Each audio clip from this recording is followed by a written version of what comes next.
back, relax, and maybe get yourself a snack. Me and you gonna have a little chat about books. Hey guys! So I'm here today to announce a very exciting readathon that I am going to be hosting with my lovely co-host Eleanor. I will link Eleanor's channel down below if you've not seen it before. Her channel is Eleanor Reads Books and she's a great friend of mine. We have hosted this readathon twice in the past, so this is the third round, and it's called the Getting Graphic or Let's Get Graphic Readathon.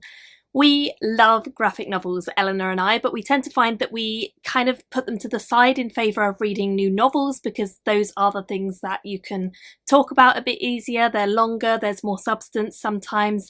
But we really love graphic novels and we really love artwork books and books that have illustrations and books that are just wonderful to look at. So we decided earlier this year that we'd start a graphic novel readathon, and every time we've done it, it's been so much fun. So this round, round 3, is going to start on the 11th of November and it's going to start at midnight in your time zone and run until 11:59 p.m. on that day. So it's the whole day on Saturday, the 11th of November, that you have to join in with the readathon. It's a totally chilled out readathon, so if you want to, you can just read one graphic thing or illustrated thing and you would definitely count as a participant in the readathon. Equally, we do have some challenges, so if you do like a challenge and you want to participate more fully and have the whole day to yourself to read, then I'm going to give you a couple of challenges that we want you guys to get involved with and send us pictures on Twitter and all of that sort of stuff. The Twitter, which is what I'll be using most of the day to talk about what I'm reading and tweet to you guys, is at @GetGraphicReads. I'll put that on the screen and I'll link it down below, so if you want to go and follow that Twitter, then you will see all of my updates and also Eleanor's over the day. Please do go and follow that because that's where you will hear everything that we are doing. And please do use the hashtag #GettingGraphic because that makes it really easy for us to find your posts on the day and retweet them. You can use Instagram, you can use other social media, just use that hashtag and hopefully we'll be able to find your posts. So let's get started. The first challenge is a standalone. Choose a standalone book that is illustrated. It could be a manga, it could be an art book, it could be a graphic novel, it could be a comic or a single issue. It doesn't matter as long as there's more pictures than there are words. That's kind of how we're doing it. I realised for standalone I don't have many options. I need to get some more, so recommend me some in the comments please, and I may be able to pick some of them up before the readathon starts. But the one that I've chosen for now, I think it's a standalone, but correct me if I'm wrong, is Crystal Cadets, written by Anne Toole and artist by Katie O'Neill. I believe this is one that Eleanor gave to me a while ago. I don't know an awful lot about it, except that it follows a young girl who's going to a new school, and then all of a sudden dragons start chasing her, and it sounds like it's going to be a bit on the girl power friendship side of things and with dragons, so I mean that sounds good to me. There's this beautiful illustration on the back which is lovely, so I'm hoping the illustration style is the same inside. It does look like it's going to be. It's quite bright and bubbly and looks like it's going to be a lot of fun, so hopefully I enjoy this. But do let me know if you have any other standalone choices in the comments because I would love to pick up some more. And I can't believe I have so few. The next challenge is a fairly easy one for me, and that is to continue with a series that you've already started. I have lots of options for this because I have always started lots of series.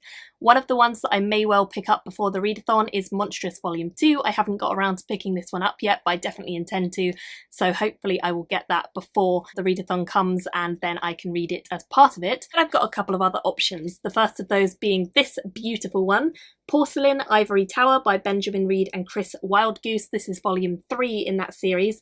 I adore this series. It's absolutely beautifully illustrated. The colour tones, the whole concept is great fun, and I can't wait to see what happens in volume 3. It's just a gorgeous, gorgeous series, and I've loved both volume 1 and volume 2, so I can't wait to continue on now that volume 3 just came out very recently. Another option that I have to continue a series is this one, Descender. This is volume 4 by Jeff Lemire and Dustin Nguyen. Again, this is a series I adore, but I haven't yet continued on with. This actually came out a fair while ago now, but I hadn't got around to actually reading it, so this is the perfect opportunity to do so.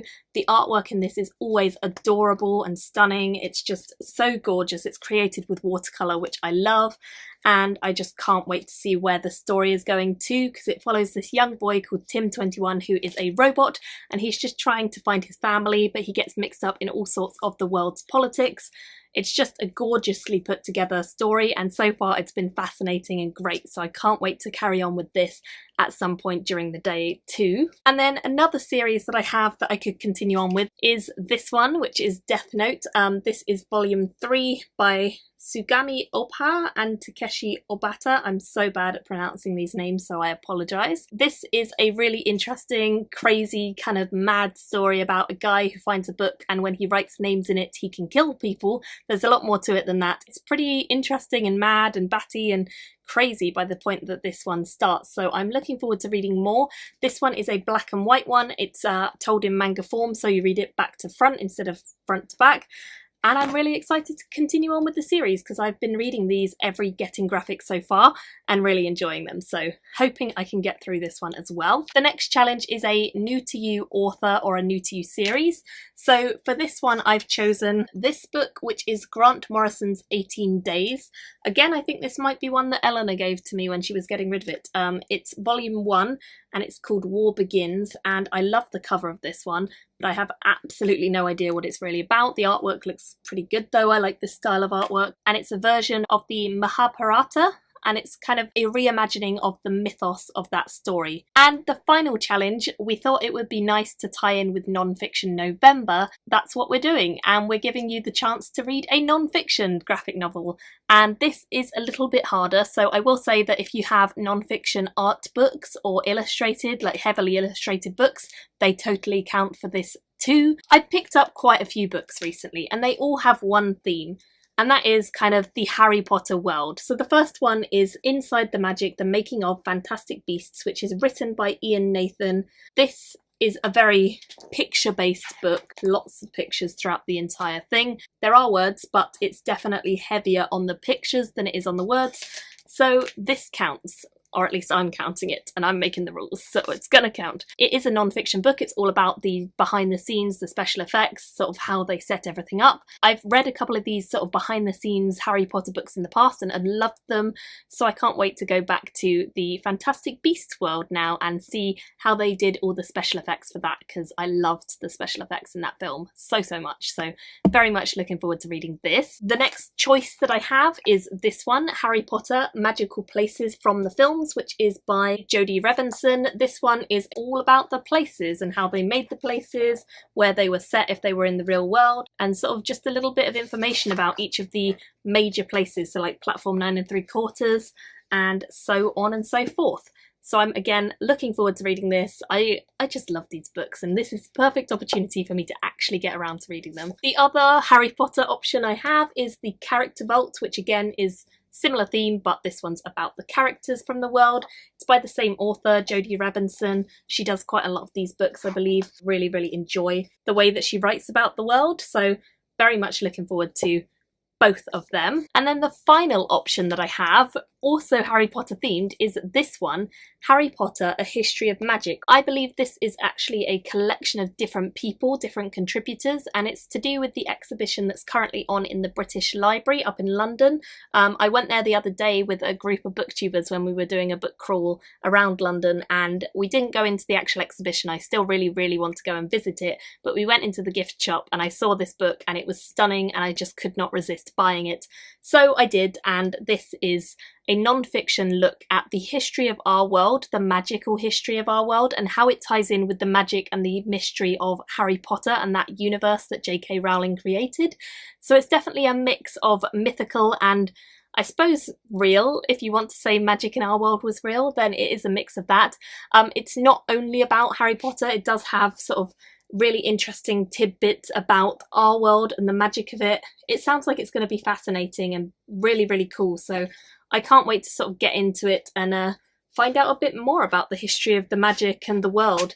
Like I say, I don't know if I'll actually get around to reading all of them because they are hefty books, these ones in particular. Look at that. That is so beautiful. A snake. Does it go all the way around? Yes. Yes, it does.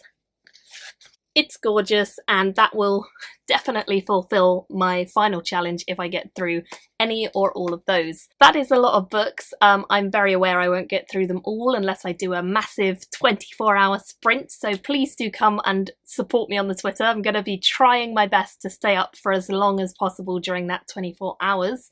And I'd love to have you guys tweeting and getting involved and telling us your TBRs and what challenges you're doing, or if you're just getting involved and reading a bit on the day, please do let us know, and let me know if you have any videos or whatever. Tweet them to me so that I can go and watch them. I'd love to see them. Thank you all so much for watching. I will see you very soon for the readathon.